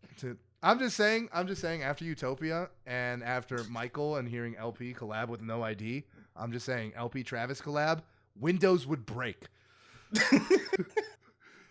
Dude, dude, my bong would shatter. Like, That'd be wild. it would be too No, noisy that'd be for its own good, but I would fuck with it. But yeah, I think it's fair to say me and Jasper have different views on Kendrick Lamar, but I think we were definitely at the same point at the end of this set. Like, it Yes. was just, yeah. And like, you know, like I've been lucky enough to see like a lot of artists this summer that had just like hit after hit after hit, you know, and while nothing was like as unique and special as the Future show, believe it or not, this one still, like, you know, Kendrick Lamar is, besides Killer Mike, he's my favorite rapper of all time. And it's like, this was just perfect for me. I was on a high that could not have been topped for days. There's one song I wish he did that I have a soft spot for that didn't make it in, and What is that's it? Pride. Pride, yeah. Pride would I have would been a super cool slow one. I also would have really liked These Walls. Yeah. I know it's like very That's not a horny for festival Grant song, Park. though. I think no, that song goes off at a festival. That's like I think like when people say like, oh, To Pimp a Butterfly is not easy to listen to, These Walls is a song I ring about. Although I will say this, To Pimp a Butterfly definitely needs an edit without the poetry. Like, Yes, please. That's like, what I want. I will say that. Like, don't get me wrong, the album's flawless, but like it's kind of weird where it's like I just want to bounce around it and I got to hear the poem a bunch of times. Yeah. Sure. Jeff, is there a song you wish Kendrick would have done, or did he basically knock the set list out of the park for you? I think he pretty much knocked it out of the park. Yeah, because he He's did really all threw the hit. classics. He did swimming pools. He did Money Trees. Money Trees was fantastic. Ooh, yeah. Dude, It was so good. That When I- was when I heard Yeah. that live. That was what I was waiting for. Money Trees went super hard. He did the remix to "Bitch Don't Kill My Vibe." Less happy about that than I would have been about the original, to be Yeah. honest. But still good. Still I good. think they're both good, but yeah, I would have, especially like Look. when he did the remix. I'm like, is Dre gonna come out? Is Dre gonna Watch come out. out? Because he's LA as fuck right now. But yeah, no. Did it he was, do Mad City? Because when he did that on tour, I lost it. Yeah, he did. he did. Oh, Mad yeah, City. he did yeah, that. I don't think he did Good went Kid. Crazy for that. Jeez. No, he didn't do Good Kid. It was Well, just he did Mad City. Yeah, But Mad City goes so hard. yeah. No, It it was, goes so hard. dude. That's one of the best songs live. And it is just crazy because it's like it is this artist that like sometimes like I see slander about him that like, oh, he's like too pretentious, he's too highfalutin, like he's inaccessible. And then you see a show like this and it's like, he likes to have fun. What the fuck is going on? Like, and especially I think the Hillbillies is an excellent example of that, right? Like there's no reason why you can't put out Mr. Morale and the Big Steppers and the Hillbillies, you know? And I think it makes him just better for being able to do both. Yeah, I think I would like it if he participated in Hillbillies-esque shenanigans more often, just because I feel like it is kind of few and far between with his projects. Yeah. So it's like it'd be cool to see him more regularly, like ingratiated into the mainstream. But I mean, like that's just like a personal thing. This was the first album where it was like a long wait. You know, it was only 2 years. This is true. It was only 2 years between Good Kid, Mad City. It was only 2 years between Good Kid, Mad City and Damn. And the Black Panther soundtrack, which was dead ass a Kendrick Lamar album, was the year after. You know, so I don't think you're wrong, but I think like there's a little bit more context there. I want some more. Good Kid, Mad City was 2012. I always forget it's like the end of 2012, so it's like less of a wait. But yeah, and To Pimp a Butterfly was like February of like 2015. March 15th. Yeah. So that's not. Yeah, it's like mostly 2.5 years. 2.25. Yeah. But yeah, no. So Kendrick Lamar, A+, Golden Boy, greatest artist of all time. Surprise. Yeah, surprise. Honestly, yeah, like it is like one of those things where it's like, oh yeah, surprise, greatest artist of all time, does great concert. Like breaking news. If you've listened to this far in the podcast, I'm sorry that we've only just come to this conclusion.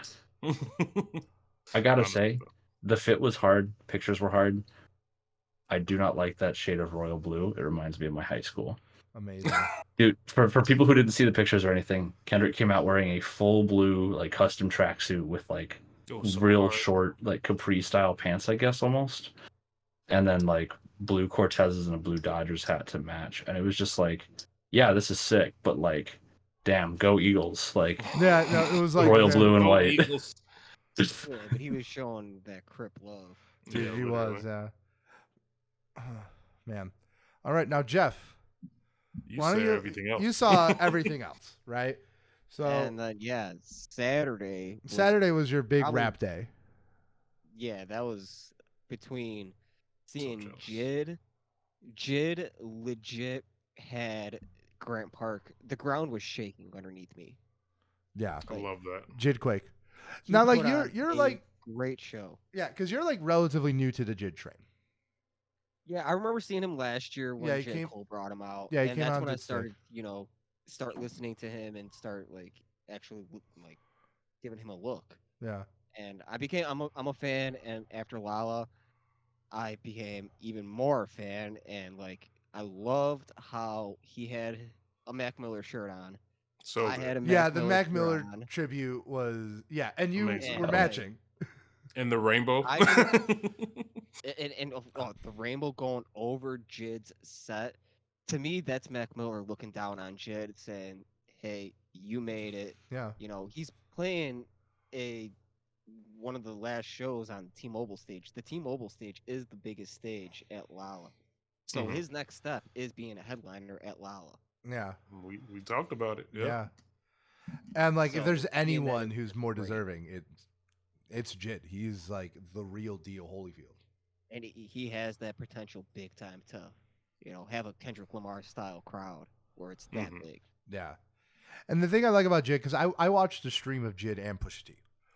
And the thing I like about Jid is just he's very dynamic, like a Kendrick Lamar. Like he has songs that like he did Cody 31, which is like the song where he sings, and it's gorgeous, right? It's like so, and it's so different than like Stick, which is like, which you can do both.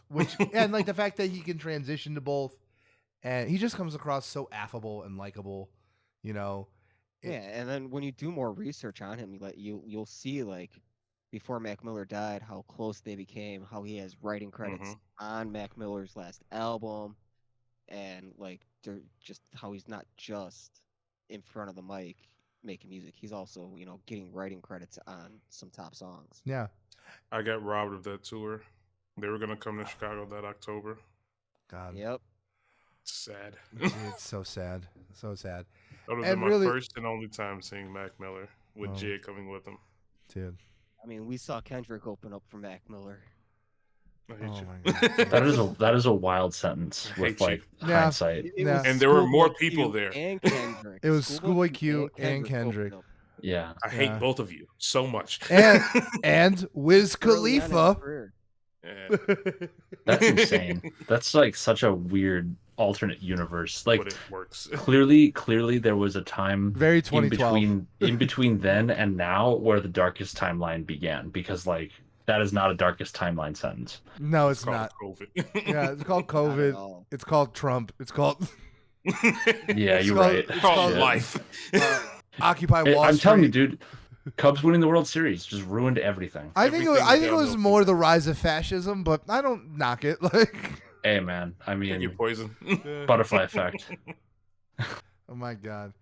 But yeah, so I'm so happy to hear that because I was a big like, dude, you gotta see Jid. We all saw Jid in March when he was here with Shimino. Huge. And it was huge. Big. Oh dope. And like this crowd would eat this crowd we saw Jid in. And like, look, I think Smino is definitely a more established artist, and like he's like just so flawlessly cool. But like Smino's an Oregon ballroom artist. Like Jid is like a festival artist, and like, I agree. And to see the proof in the pudding on that, like, it's just incredible. And I just love his commitment to 3 verses. It works. Like, as someone who is like very like lyrics forward and like into like art, like rap for like the rap of it, it's like. Yeah, dude. Like, he's just committed to it. This song is longer than 2 minutes. What song? No, just like listen to a Jid Yeah, song. it's like wow. This has a minutes? bridge, a chorus, and 3 verses. Wow. People still do that. Yeah. He comes out. He does it without a backing track. Like, yeah, insane. That's something. Actually, rapping himself in this economy. No, I think that's becoming a bit more of a trend, just in general, to like not have a backing track. It's just I feel like even artists who are not at that level, who we saw at Summer Smash, like there were a few of them, maybe like a third of them, who just like didn't have one, or like it was very minor if it was there. I think it's a reaction to the riff raffification of concerts, like in the late 2010s and like early 2020s, where it's just people mumbling over the vocal track, and like that's why I wasn't a big fan of like the Circus Maximus performance. But like, and like, yeah, like even at Summer Smash, like you could see like even if Trippie Redd is doing it. Yeah, Trippie Redd didn't use a vocal track. That was cool. I don't think Future did.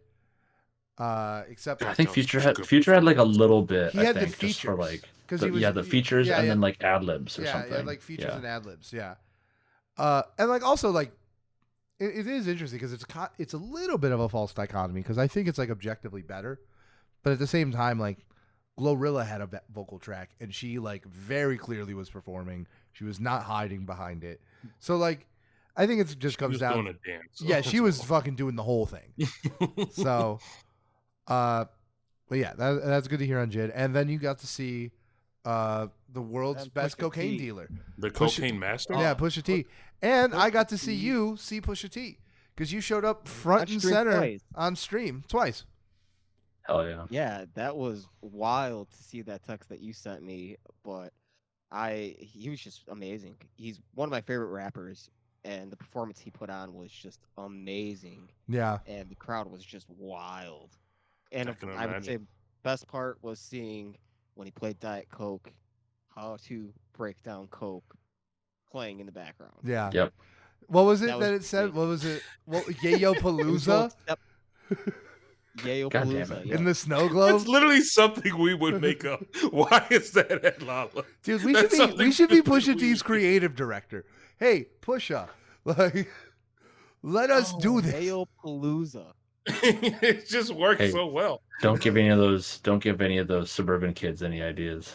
That's true. Yeah. We don't need them. Yeah. But I was just happy to get a front center view of the stage and all. Yeah. That he put on. Amazing. Seeing him live to how his music is on streaming or on CD, totally different. I think he's actually better live. Yeah. Than what his CD stuff is. Yeah, no, I would agree. Maybe not the newest stuff, but yeah, I agree. It's almost a bit like the difference between recorded and live Travis, where it's like the energy is just totally different, and it's not like to the same crazy like explosive extent, but it's like there's a lot more energy carried into a live performance than it feels like everything's like very surgical and like calculated on the recordings, like on the albums. Yeah. I just like that he was one of the few people that I've seen, and we've seen a lot of concerts, that actually goes through all of their discography in a sense where it includes features. Yeah, like that was no artist. Yeah, that was the thing. Like when we saw him, and he was not on all much long. Yeah, he did everything. He did literally. Like that was the thing. Like when we walked out, like Pusha T was probably the most satisfying concert of my life because it was like, what did I miss? You know, Nothing. like Zero. That's how I felt. Yeah, like he hits everything. He does the features. Yeah, he does abridged versions of songs, but I don't fault anyone for that. Like, you know, especially when you have like such a wide discography. He did his feature on Runaway. We need not say more. Yeah. True. I saw Runaway performed live by Kanye, and seeing Pusher do it, I think was a little better. Really? That's interesting. Damn. I remember it was super funny because like some of the features have some really good bars. Like Pusha's bars in Runaway are really good. Yeah. Yeah. Pusha is like a excellent feat. Sometimes I forget he's on that song. Yeah. But like I'm always refreshed to be reminded of it when he comes on. Yeah. Is he also on? Is it Devil in a New Dress? Yep. Or what? Yeah, because that's the one that I think of when I think of him on that album. The CNN said I'd be dead by 20, like that whole thing. Yeah. That verse is really memorable, but yeah, his Runaway contribution is just like. Yeah, I totally agree. Did you see Joey Badass? Yeah, it did. So Sunday, I started off at Lil Yachty, and Lil Yachty put on a performance. The crowd was raging. Okay. Big time. I have to ask. Did he spend 10 minutes handing out water bottles? Playing Jeopardy music? I can't comment. I may have been a little too intoxicated. That was us. That was us at Jid and Smino. That's a good answer. Yeah. I don't remember having Jid and Smino. Yeah, you two were fucking non-verbal when I showed up. It was hilarious. Not my fault. I turned to look at both of you and talk to you, and you both just stared at me like deer in headlights. I was like, Jesus. We were very drunk. Purvis ate shit. Like once, just once. And then I worked my way over to Joey Badass, and I was in the Tito's Lounge, so I was in VIP for Joey Badass. Man, but I got a little too drunk in VIP, and I left to go get food to sober up right before Chance the Rapper came out. Oh my god, bro, dude, that sucks. That's the worst thing. POV, you do feel devastated. That's why I would. That's why I don't leave sets. I just don't. I felt so shitty. Yeah. I'm like, I just missed Chance, and this has happened, I think now 3 years in a row where I missed. Yeah, because you missed him at Peter Cottontail last year. Oh my god. No. Peter Cottontail last year, and then the year before he played with Death Cab for a Cutie. That was 2019 because Death Cab for Cutie came on at the same time as Childish Gambino. But still, because we were like, why the fuck? That year I didn't feel so bad. I'll make that deal. Yeah, I would make that deal. Yeah, no, that year I don't feel so bad because it's like, why the fuck are you going out with Death Cab for Cutie and not Childish Gambino? When Childish Gambino's here. Like, launched you. Idiot. Like, I think people forget that Childish Gambino created Chance the Rapper. Like, yeah. Like, very. Yeah. All she needed was some. Yeah. All she needed was some. Yeah, that's all she needed was some. I can't believe you missed him 3 times. Say the line, Purvis. Nope. I was waiting for you. What did she need? Like, it's a 4 count. You have to say the line. There are 4 of us this week. Don't walk away from your destiny. Yeah. I will not be doing this. This podcast started with Chance the Rapper. It will end with Chance the Rapper. Look, all you missed was no problems. It's not that bad. Yeah. Did he do the highs and the lows? I don't even know. That would be really weird if he didn't do like the song he has with Joey Badass. That was like a big hit. Like, but it was just where I was at. The spot was just so good. Just get any video or pictures of Chance and Joey together would have been amazing. Yeah. Oh, just so good. Yeah. Pain. And then did you hear it or did you find out afterwards? I found out afterwards when I made it over to A Boogie. Jesus. I finished eating. I got over to A Boogie, and then I looked at my phone, and Chance the Rapper showed up. Dude, that reminds me of, and this is like a very different genre, but in March of last year, was Russia invaded by you, or was Ukraine invaded by Russia last year? It's like Yeah, like February the start of last 2022. year? Yeah. Okay. Yeah, I went and saw Alt J at UIC Pavilion, and Portugal the Man wasn't like the opener. It was like a dual show where Portugal the Man was first, and they had like a full length time slot, and then it was Alt J. And I remember my buddy and I sat through Portugal the Man. We were there for Alt J because it's Alt J, and then we're like waiting in line to get drinks in between the two sets, and like there's all these young, like really young people there, like high schoolers and stuff, and these like high schoolers come to us and go, do you know when Portugal the Man's going on? I was like, dude, you just missed a 40-minute set. Alt J's next. And they were like same kind of, just like I'd be pissed too, because like Portugal the Man, I saw them on Thursday. They put on a pretty good show. Dude, no, they are good. On Friday, I walked after Lollapalooza. You dropped us off at Cane's because me and Rachel were drunk and starving. And then we walked past the Metro, and they were getting ready to go on at the Metro. Damn. Wow. Yeah. So I don't think I've listened to a Portugal the Man song, but like I've heard so many like recommendations to go see them, and I've heard that they've done. Like, they're another band that you've heard once you see them live, they are so much better live than what their radio play or their stream play is. Yeah. Yeah, I mean that definitely does happen. Sometimes it happens the other way too. Like when I saw Mainskin last year. Yeah. Bad recorded, worse live. Like yeah. But yeah. Portugal the Man, like that is definitely a band I would have seen like were I there, you know, like last year when we went, you know. That's the thing I like about Lollapalooza specifically is like the music discovery aspect. Right? Like I think it's like a good place to like discover new artists. And like last year I discovered Billy Strings like right before seeing Metallica, and like that's definitely a genre of music I am not too partial to. And yet I fucking loved it, and I was exposed to it because of like the conditions, and it was perfect. That's how I was this year when I got there. I think it was Thursday. Noah Khan, an artist I haven't heard of. He kind of plays similar to what Billy Strings plays, like that country folk, like Americana rock. Bluegrass, yeah, like not like the mainstream country sound. His crowd at the Tito stage was big enough for him to take over the Bud Light stage. Wow. And have an actual like decent sized crowd there. Sheesh. That's good. So it is pretty cool seeing artists like that where it's like you're on a smaller stage, but you should actually be on the bigger stage. Yeah, no, definitely. And what typically is what happens, they'll be back in maybe 4 or 5 years, and they're on the bigger stage. Yeah, well, that's definitely what happens. 4 or 5 years max. Yeah. I think you'll see him back in like 2-3 years. Yeah, I also think like there's the opposite phenomenon where like there are more people waiting for an artist to go on than currently watching the artist on the other side of the field. Like when we saw Childish Gambino and NF was on the other side of the field, and the crowd waiting for Childish was like 3 times the size as people watching NF. Oh yeah. Like oh my god. Also seeing all those people saying like, "Oh, I don't even think we're gonna stay for Childish Gambino." It was super funny because it was like days after like Childish Gambino was in Australia, and he was like, "Oh, black people really fuck with Tame Impala," and then like we're standing sure there enough, after Janelle Monáe. Like 4 black people walk by us, 4 black dudes, and they're just like, "Yo, we should go get in line for Tame Impala." And I'm like, he was right. This is real. Very right on that. But yeah, dude. And then let's wrap it up because you were at the closer too, Red Hot Chili Peppers. You know, classic. They were there at the first Lolla.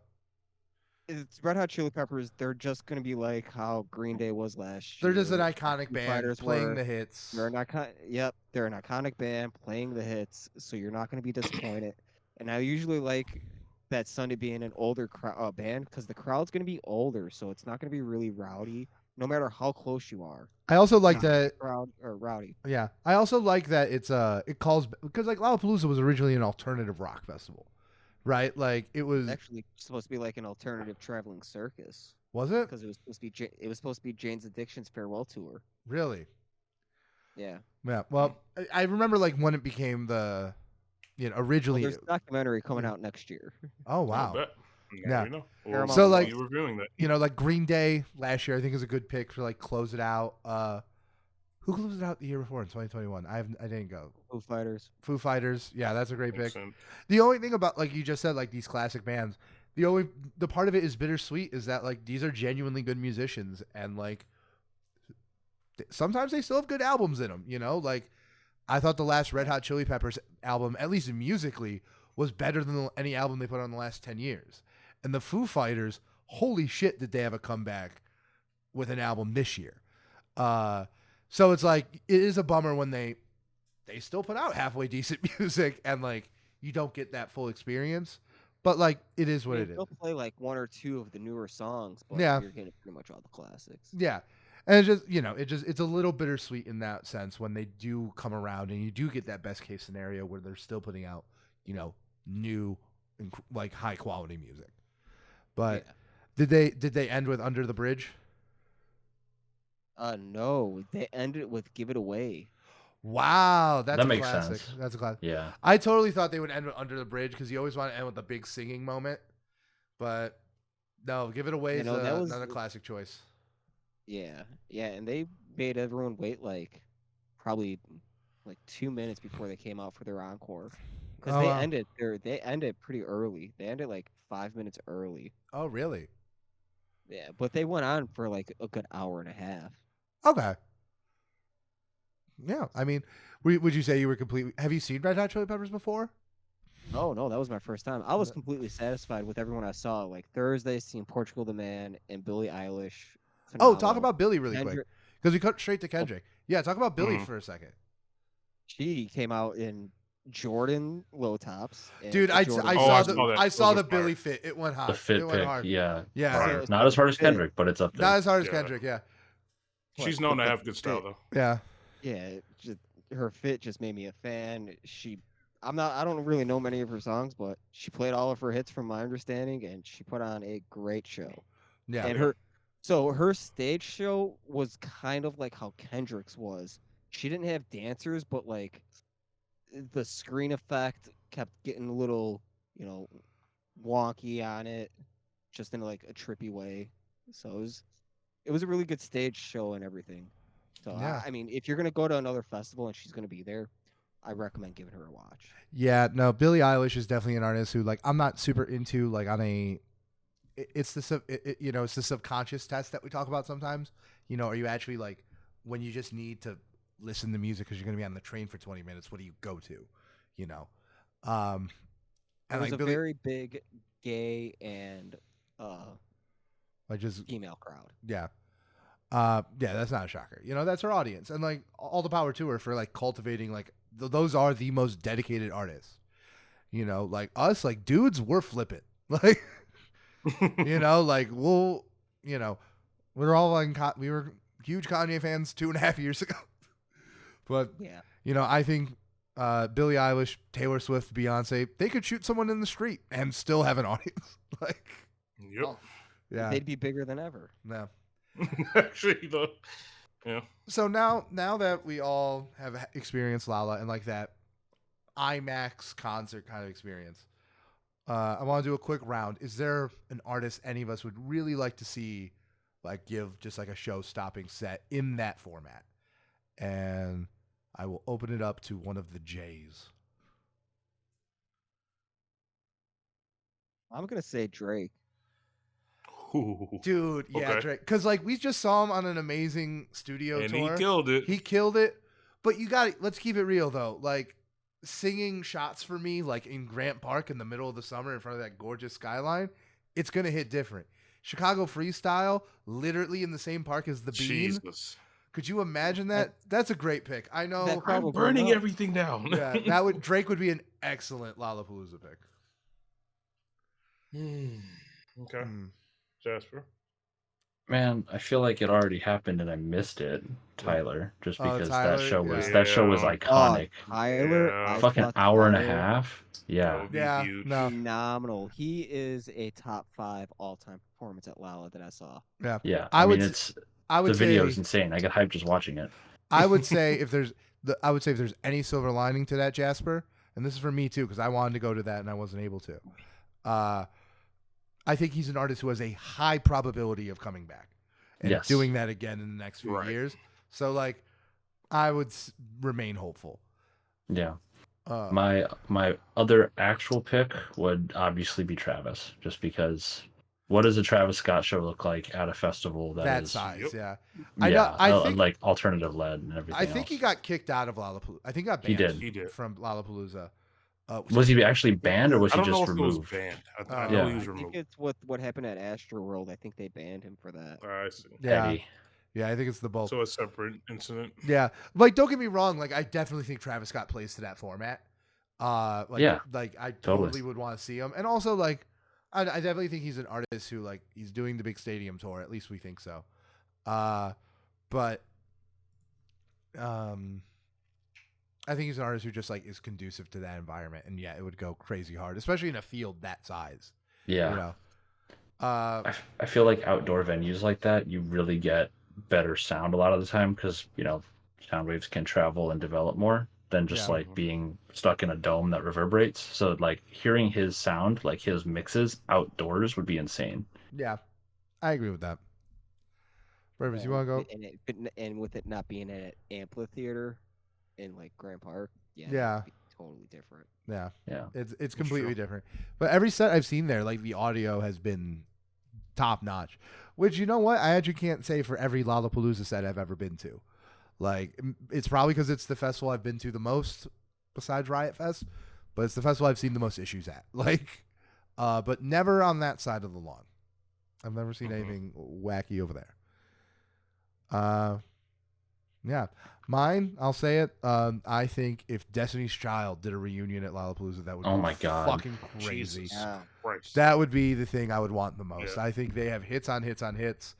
I think they would bring the type of crowd that festivals are conducive for, the kind of crowd that we kind of want to see like more of in these spaces. And I think the other one, I'll go with my Tyler the Creator answer because they've been there a bunch of times. I feel like it's inevitable. I want to see Run the Jewels do a headline at Lolla. Yeah. Okay. You know. Cool. Yeah. I do have one more. I just realized. Go ahead. Outcast reunion. Oh yeah, Outcast reunion. Yeah, absolutely. That'll be huge. Yeah. Heavy. Yeah. Purvis. And you can't say Kendrick Lamar because you didn't see him. Like I'm not gonna say no. I wasn't gonna say. It's actually it's hard because like I've thought about this before, surprisingly. Yeah. And I've looked up my top 50 artists on my Spotify because like. The stats don't really lie what you play all the time. Yeah, no, that's one of the things where numbers are useful. Yeah, I realized I've seen a lot of my favorite artists live, and I've been lucky enough and blessed enough to experience that. If I had to pick someone that like I haven't seen live that I would like to in that environment, there's two people that come to mind. One that's an obvious answer, and I should have saw him last year. It's The Weeknd. I need to see the Weeknd. That was another one. I want to create the set list. We saw it would be amazing. Yeah, we saw The Weeknd through the gate in 2018, was it? But something like that. Yeah, in 2018 we sat in the gate behind it, like what a lot of people were doing for New Jeans this year. Which also shout out to New Jeans for doing their first show in America at Lollapalooza. No, I need to see The Weeknd. Yeah, The Weeknd now, especially with all the new albums that have come out. No.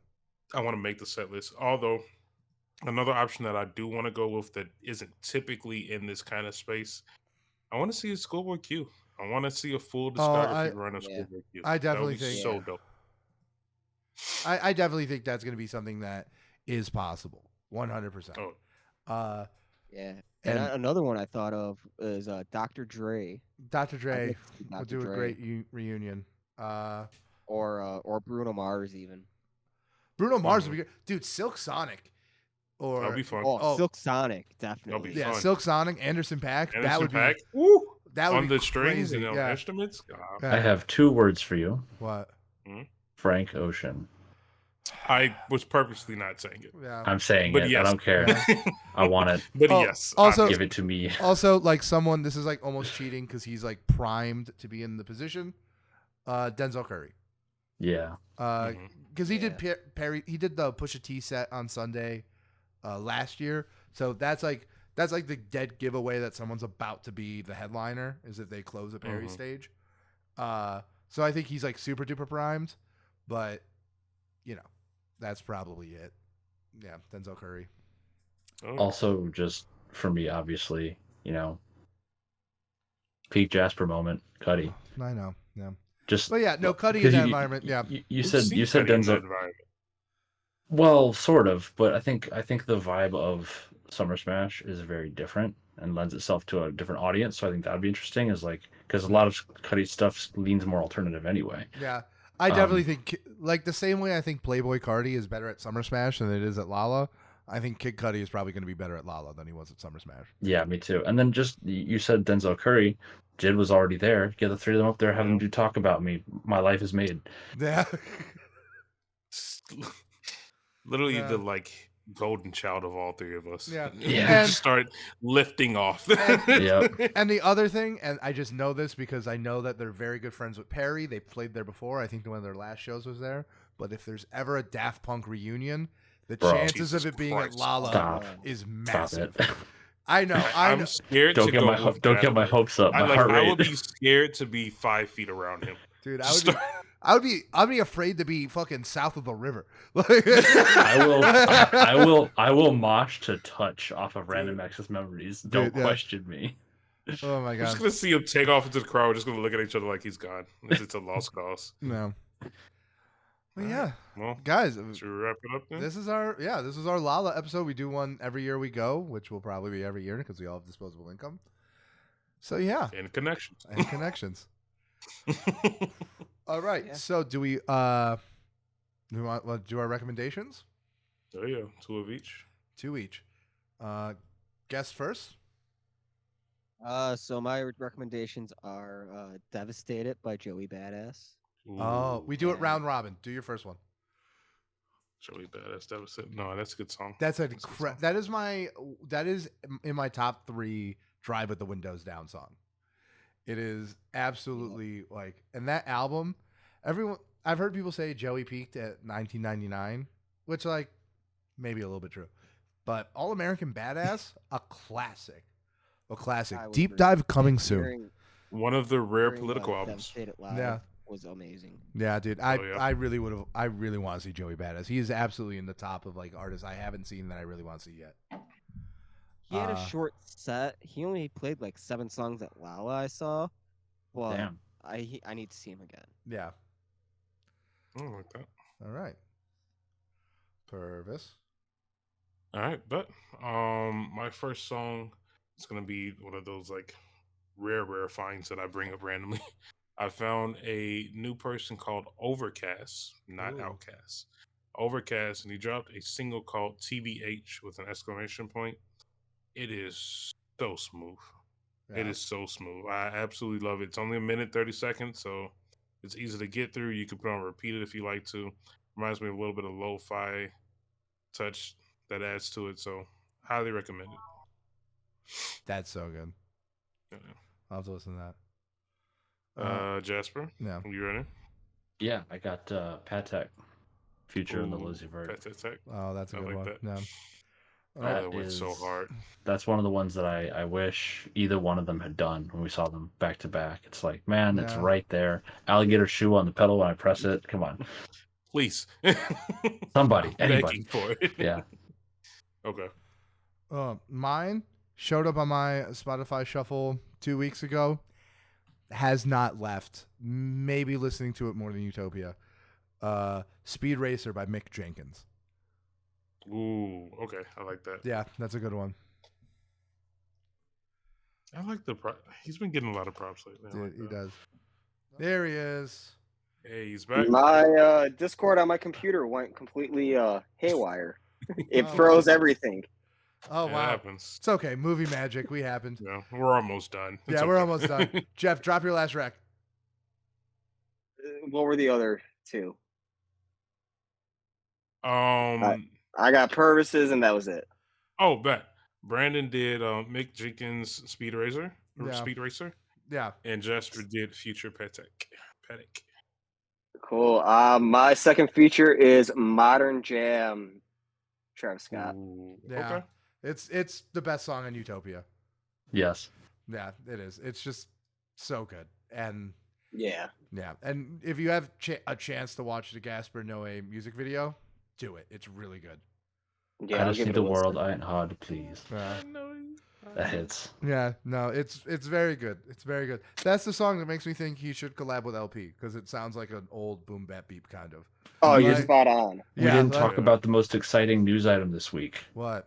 New Tizo Touchdown album. Yeah, new Tizo Touchdown album. Dude, but it's not for a while. It's not for a while. We talked about albums the week before. Yeah, we talked it's about not going to be like till September. Yeah. God, I'm excited. I'm so excited. Yes, I'm very excited because the Tizo Touchdown trailer was feature was fantastic on Modern Jam. And he's good on Call Me If You Get Lost, too. Yeah, he's very good on Call Me If You Get Lost. Consistent. He's good on everything he's been on. Yeah.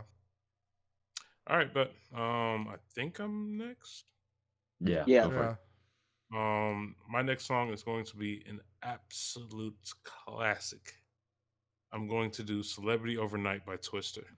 That's classic. I don't want to hear anything about it. It's an absolute classic. A banger of a track. That's a classic. And a music video Absolute that goes classic. with it. Absolutely classic. Absolute classic. Yeah. All right. Takes me back to those middle school dances. Yep. What a time to be alive. All right. Jasper, did you do your second one? Nope. Do your second. So my second one is instrumental. It's from a soundtrack. It's from a soundtrack that we all know pretty well. Grand Theft Auto 5. Ooh, I'm already in. I like it. This song, this is something different. So the song is called We Were Set Up, and it is led by Tangerine Dream, famous electronic music trio, right? 50 years, like tons of projects, movies, music, whatever. But it's also worked on by Woody Jackson. If that name is familiar, it's because he's the guy who does the Red Dead soundtracks. Oh, yeah. So it's Tangerine Dream, Woody Jackson of Red Dead, The Alchemist, Oh No, and DJ Shadow all together on one track. On a single track that's 3.5 minutes long, and it's instrumental, and it bangs. GTA has been around for so long. Yeah. Like, this is ridiculous, but amazing. I love it. And this is also a good kind of little segue into the fact that I discovered that Tangerine Dream is going to be playing this fall at Metro, and I'm taking you both with me. This is mandatory. It's at Metro. I will walk there. That's fine. Let's go. You can always peer pressure me to go to the Metro. Like I've almost never said no to any concerts we brought up this year. Purvis, you're about to find out what Love on a Real Train is. All right, there we go. I'm familiar with Tangerine Dream, but not super. So that'll be fun. That'll be fun. Well, they've got like 100 albums, so it's impossible to be super familiar. Yeah. But yeah, there's a lot. 3 of their top 5 most popular songs are from the GTA 5 soundtrack because they just like did a bunch for it. Yeah. Amazing. Very interesting. All right, my last one. I'm going to be at the My House Music Festival on the South Side this weekend. Love house music. It's great. I feel like if you're from the city, you should at least a little bit. So in preparation for the last few weeks, I've been listening to a lot of house music, and I found this song, and it's just my favorite song ever right now.